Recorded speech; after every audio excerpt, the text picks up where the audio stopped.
24 heures Afrique, bonsoir, merci d'être des nôtres pour l'édition continentale. Un accord de pêche entre le bloc européen et le Maroc doit expirer demain sans aucun autre round pour parler pour un éventuel renouvellement. La décision finale de la Cour européenne de justice doit encore se faire attendre à la fin de l'année. En attendant, en principe, toute activité de pêche dans les eaux sahraouies à compter de demain seront illégales. Concernant toujours le même sujet, au même moment, des élus locaux italiens expriment leur soutien à la lutte du peuple sahraoui pour l'autodétermination et l'indépendance. À l'instar du président de la province de Mantoue, en Lombardie, il a donné réception justement à un groupe d'enfants sahraouis. Un autre groupe de jeunes vacanciers a également été reçu par le maire de Dicomona, dans la région de Florence. Des échanges qui entrent dans le cadre du programme Vacances en paix. Au Maroc, justement, et son front social enfiévré. En effet, des manifestants se sont donné rendez-vous devant le Parlement de la capitale pour dénoncer la corruption endémique qui gangrène la vie publique. Des manifestations ont également dénoncé la répression et les violations récurrentes des droits fondamentaux que vivent les défenseurs des droits humains dans ce pays voisin. Sofiane Barouti. Une vague de contestation citoyenne traverse le royaume du Maroc. À l'appel de collectifs et d'associations de défense des droits humains, des manifestations ont eu lieu dans la capitale marocaine. La revendication principale de ces rassemblements consiste en une critique de la corruption endémique et du pillage des deniers publics. À cette occasion, l'Association marocaine pour la protection de l'argent public a qualifié la situation relative au développement du fléau de la corruption, je cite, de dangereuse et menaçant la stabilité du pays dans une conjoncture de crise économique et sociale aiguë et sur fond de paupérisation et d'appauvrissement sans précédent des classes laborieuses. D'autre part, l'organisation citoyenne a également appelé à sévir contre les responsables du pillage des deniers publics et les coupables de faits d'enrichissement frauduleux et illicite ou de trafic d'influence. Elle a également critiqué sévèrement le manque manifeste de volonté politique afin de lutter contre la corruption, ainsi que la carence manifeste de mécanismes permettant d'assainir la vie publique. Pour sa part, l'Association marocaine de défense des droits humains a organisé un rassemblement dénonçant la répression et les violations récurrentes des libertés fondamentales que vit le mouvement citoyen marocain. Des organisations politiques et syndicales, des associations et des collectifs militants ont répondu à l'appel. Les atteintes flagrantes aux libertés démocratiques, à la liberté d'expression, au droit syndical ont été décrits dans les slogans comme étant une situation de blocus total exercée à l'encontre des défenseurs des droits humains.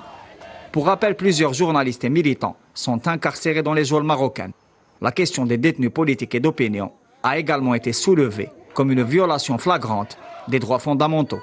Les manifestants ont dénoncé à cette occasion la répression à laquelle ils font face, ainsi que le régime judiciaire arbitraire arboré par le Merzen. Ils ont noté que ces pratiques surviennent également en violation nette des engagements internationaux ratifiés par le Royaume. Les différents rassemblements citoyens ont également été l'occasion de dénoncer la normalisation et le rapprochement colonial entre Rabat et le régime d'occupation sioniste. Les manifestants ont notamment réitéré leur soutien au peuple palestinien et à ses droits inaliénables. On arrive au sujet de l'énergie. Sonatrach et les investissements en hydrocarbures dans le continent. Un protocole d'entente a été d'ailleurs signé dans ce sens aujourd'hui avec la Société nationale de pétrole congolaise dans le domaine de l'exploration. On en parle plus avec Mohamed Wali Ben Chaban. Pour asseoir les bases d'une collaboration effective et durable dans les domaines de l'exploration jusqu'à la commercialisation des hydrocarbures, le groupe algérien Sonatrach s'apprête à lancer des projets d'investissement au Congo, ciblant des activités en amont. Et aujourd'hui, l'Afrique a besoin de renforcer des relations entre ces sociétés, notamment dans le domaine de l'exploration et la production, le transport, le développement, la production et la transformation. Les perspectives de coopération entre Sonatrach et le groupe énergétique congolais ont été mises en valeur.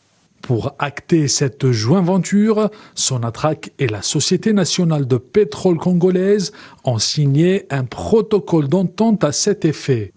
Les pays africains, ils ont besoin encore de développer leur réseau, notamment de transport, de distribution. Sonatrach a une grande expérience dans le domaine. On va partager nos expériences sur toute la chaîne de valeur. Et on va accompagner nos amis de la Société nationale de pétrole du Congo dans la formation de leurs cadres.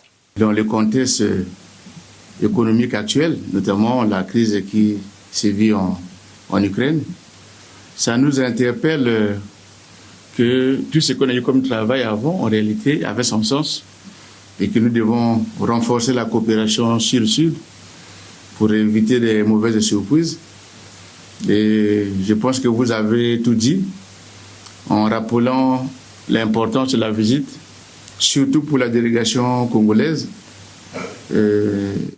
Face aux nombreux défis économiques, le géant algérien de l'énergie se dirige vers l'Afrique centrale pour conquérir l'un des marchés prometteurs avec de véritables opportunités d'investissement dans le continent. Des représentants de l'armée soudanaise ont regagné Jeddah en Arabie Saoudite pour reprendre les négociations avec les paramilitaires au moment où les affrontements opposant les deux camps entrent dans leur 4e mois depuis le 15 avril. En effet, les combats ont fait des milliers de morts et de blessés, ainsi que de millions de déplacés. Sport pour finir, après 2 jours de compétition, la 15e édition des Jeux Arabes Algérie 2023 s'est clôturée samedi soir en fanfare. L'Algérie a réussi son pari en rassemblant à nouveau les sportifs arabes. L'édition de Doha en 2011 et les athlètes algériens de leur côté ont survolé les différentes épreuves.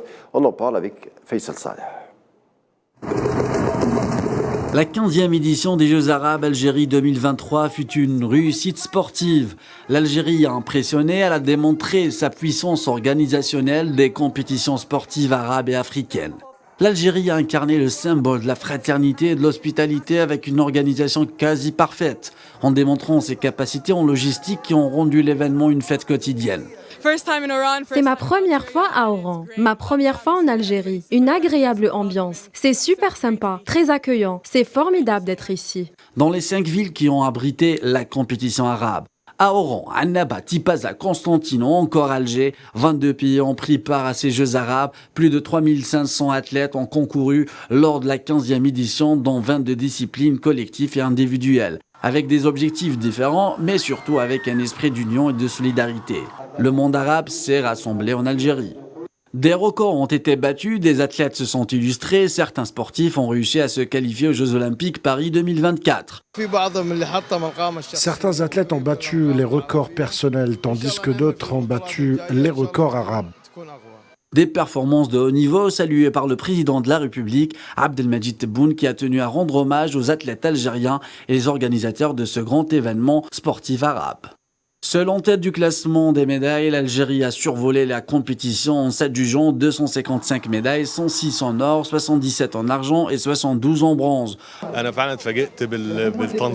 J'ai vraiment été surpris par l'organisation. J'ai été surpris aussi par le séjour qu'on nous a proposé depuis notre atterrissage à l'aéroport. Les Algériens sont accueillants et l'Algérie est en développement constant. Je remercie le gouvernement algérien, je remercie le ministère de la Jeunesse et des Sports et je remercie le comité olympique. Le drapeau de l'Union des comités olympiques arabes a été remis aux représentants du Royaume d'Arabie Saoudite qui abritera la 16e édition. L'édition du 24 heures Afrique arrive à sa fin. Merci de l'avoir suivi. Tout de suite la météo et la suite des programmes sur AL24 News.